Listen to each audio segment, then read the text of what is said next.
Chi sono, da dove vengono e dove vanno? A tracciare una dettagliata immagine dei migranti a nord-est è il rapporto sull'immigrazione straniera in Veneto, predisposto dall'Osservatorio regionale che esamina le dinamiche demografiche della popolazione straniera e il fenomeno migratorio nel mercato del lavoro. Il primo dato è che i romeni sono la popolazione più presente con 126.000 residenti in Veneto. Veneto che nel 2022, l'ultimo anno analizzato, conta 493.119 stranieri, in calo rispetto ai quasi 510.000 dell'anno precedente, un trend che per la prima volta scende quando invece negli anni precedenti era sempre salito. Ma con il calo degli stranieri in termini assoluti si registra una leggera riduzione del peso della componente degli immigrati anche sul totale della popolazione. Complice la consistente diminuzione del numero di italiani, a livello nazionale si è passati dall'8,4% di stranieri nel 2019 e nel 2020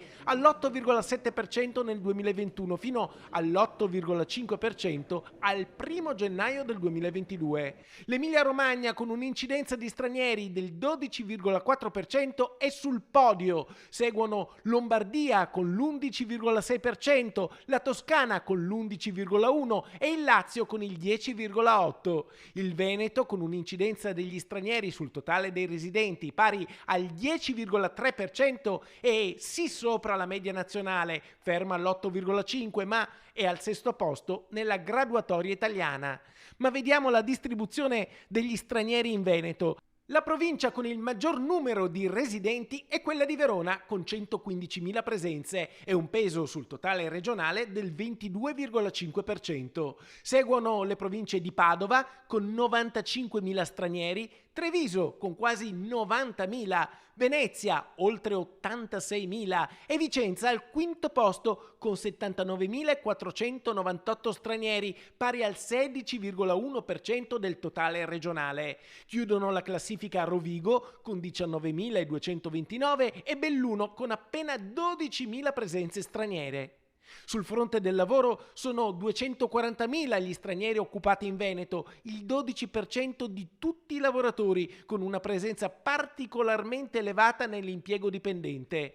Il 3% sono nell'agricoltura, il 38% nell'industria, il 59% nei servizi. Il 63,5% degli stranieri che vivono in Veneto è occupato, i disoccupati sono il 9,3% contro il 4,7% degli italiani. Anche questa è un'immagine del Veneto di oggi, utile per cercare di capire chi siamo e in quale futuro stiamo andando.